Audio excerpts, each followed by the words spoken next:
حالت حیض میں خواتین سے متعلق بہت ساری بے اعتدالیاں دنیا کے ہر مذہب میں رہی ہیں۔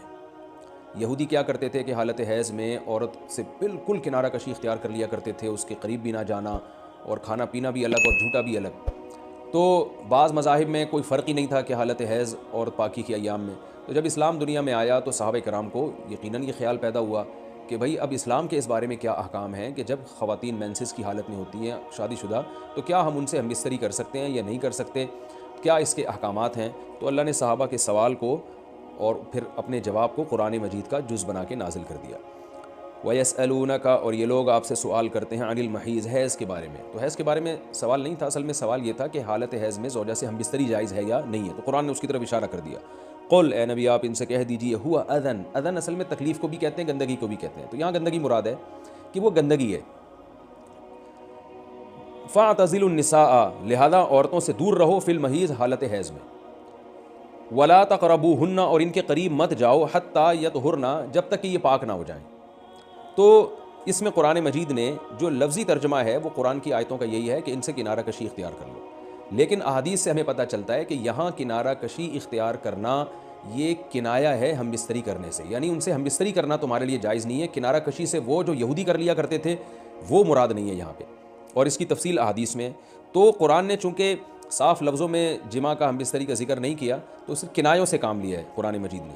فاعتزلوا النساء، ان سے اعتزال کرو، یعنی دور رہو ان سے۔ دور رہنے کا مطلب صرف دور رہنے سے یہ مراد ہے، صحیح حدیث ہے، نبی صلی اللہ علیہ وسلم نے فرمایا اصنعوا کل شیء الا النکاح، حالت حیض میں اپنی زوجہ کے پاس تم جا سکتے ہو، سب کچھ کر سکتے ہو سوائے جماع کے، تو انٹرکورس جو اسے کہا جاتا ہے وہ حلال نہیں ہے۔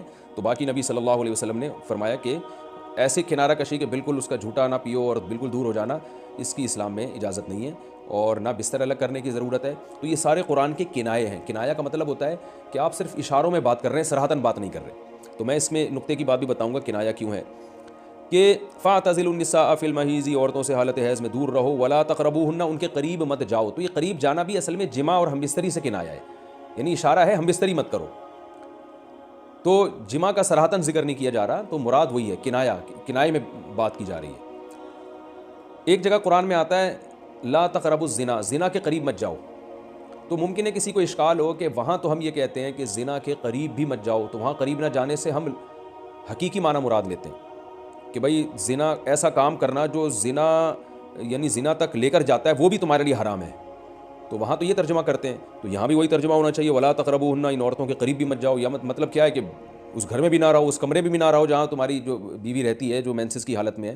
تو یاد رکھیں وہاں چونکہ زنا کا لفظ اللہ نے صراحتاً ذکر کر دیا، کنایہ کی اب ضرورت نہیں ہے، لہذا وہاں لا تقربو کا مطلب لا تقربو ہی ہے، یعنی قریب مت جاؤ۔ تو زنا کے قریب مت جاؤ یہ کنایہ نہیں ہے، اس کا مطلب صاف کہ زنا تو دور کی بات ہے، کوئی ایسا کام بھی نہیں کرنا جو زنا کے قریب لے کے جاتا ہے، لیکن یہاں اللہ نے ہم بستری کے لفظ کا صراحتاً ذکر نہیں کیا، لہذا جہاں ذکر نہیں ہوتا تو وہاں اشارتاً ذکر کیا جاتا ہے، اور اشارتاً جب ذکر کیا ہے تو یہاں لا تقربوہن، یہ قرب سے خاص قسم کا قرب مراد ہے، اس سے مطلق قرب مراد نہیں ہے کہ کسی کے بھی قریب چلے جاتے ہیں، تو یہاں خاص قسم کا قرب مراد ہے۔ وہ قرب یہی ہے کہ مکمل جمع کرنا حالت حیض میں، اس کی اجازت نہیں دی جا رہی، لیکن اللہ نے اس کو گول مول طریقے سے کنائے کے ذریعے ذکر کیا ہے، حتیٰ یطہرن، یہاں تک کہ وہ پاک ہو جائے۔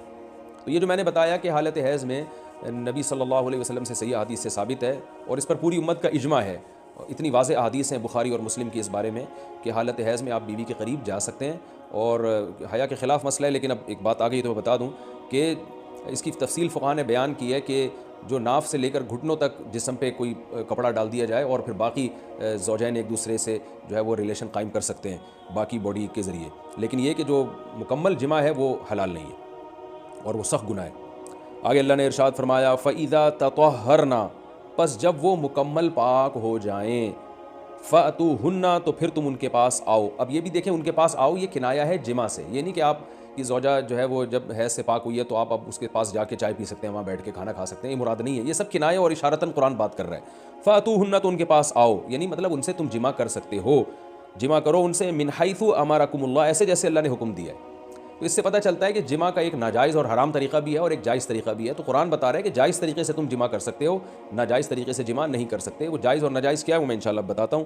ان اللہ، بے شک اللہ تعالیٰ، یحب التوابین، توبہ کرنے والوں سے بھی محبت کرتا ہے، ویحب المتطہرین، اور تطہر جو ہے نا یاد رکھیں دیکھیں یہاں دو لفظ استعمال ہوئے ہیں. ایک استعمال ہوا ہے طہورا یطہرو حتی یطہرنا, اس کا مطلب ہوتا ہے پاک ہو جانا, اور ایک ہوتا ہے تطہرنا, باب تکلف ہے, یعنی تھوڑا تکلف سے پاک ہونا, اہتمام کر کے. ایک پاک تو یہ ہے کہ بس چلو بھی پاک ہو گئے, ایک ہے کہ بہت یعنی پاک صاف رہنے کی بڑی کوشش کرنا. تو جو صفائی پسند لوگ ہوتے ہیں نا, وہ جب تک صفائی کا خبط ان کے اوپر سوار نہیں ہو جاتا اور تکلف نہیں کرتے, اس وقت تک پاک صاف وہ رہتے نہیں ہیں. تو اس لیے اللہ تعالیٰ نے تکلف کے ساتھ طہارت کا حکم دیا. تو اسی وجہ سے بہت سے علماء کہتے ہیں کہ اس سے حالت حیض کے بعد غسل کرنا مراد ہے, کہ اگر عورت کے 10 دن سے پہلے حیض آنا ختم ہو جائے تو عورت پر پھر واجب ہو جاتا ہے کہ وہ باقاعدہ غسل کر کے اپنے آپ کو پاک صاف کرے. تو یہی مراد ہے اس سے. اللہ نے فرمایا فَإِذَا تَطَهَّرْنَا, جب وہ مکمل پاک ہو جائیں, فَأْتُوهُنَّ مِنْ حَيْثُ أَمَرَكُمُ اللَّهُ, تو پھر اس طرح آؤ ان کے پاس جیسے اللہ نے حکم دیا. بے شک اللہ تعالیٰ محبت کرتا ہے توابین, توبہ کرنے والوں سے, وَيُحِبُّ الْمُتَطَهِّرِينَ, اور خوب تکلف کے ساتھ پاک صاف رہنے والوں سے. تو توبہ اور تطہر کا تذکرہ کیا.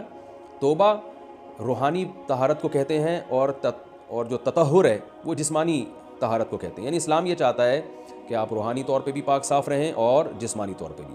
روحانی پاکی کیا ہے کہ اگر آپ سے کوئی گناہ ہو جاتا ہے تو رو دھو کے اللہ کو منا کے راضی کر لیں, تاکہ دل جو گندا ہوا ہے وہ بھی صحیح ہو جائے. اور جسمانی پاکی یہی ہے کہ جسم پہ کوئی گندگی لگی ہے تو وہ پاک ہو جائے. تو اس میں اللہ نے حالت حیض میں عورت کو بھی حکم دیا کہ وہ بھی نہا دھو کے پاک ہو جائے جب حیض سے پاک ہوتی ہے, اور مرد کو بھی حکم دیا کہ حالت حیض میں تم گندگی کی حالت میں جمع مت کرو بیوی کے ساتھ, خون میں لت پت ہو جائے گا انسان, اور یہ گندگی ہے. تو اللہ تعالیٰ پاک صاف رہنے والوں کو پسند کرتے ہیں. تو جو حالت حیض میں بیوی سے جمع کرتا ہے اس کا مطلب وہ پاک صاف آدمی نہیں ہے, وہ گندگی کے وقت میں اس کے قریب جا رہا ہے, تو یہ بھی غلط ہے. اور اگر خدا نخواستہ کسی سے ایسا ہو گیا ہو تو اللہ نے توبہ کا حکم دیا کہ توبہ کر کے اللہ کو مناؤ, کیونکہ روحانی طور پر جو گندگی ہوئی ہے اس سے بھی تمہیں پاک رہنا ضروری ہے. تو اللہ کو اچھے لوگ, پاکیزہ لوگ پسند ہیں. تو حالت حیض کی آیتوں کے بعد اللہ نے یہ اس لیے حکم دیا تاکہ اس عمل کے دوران گندگی میں ملوث نہ ہونا پڑے.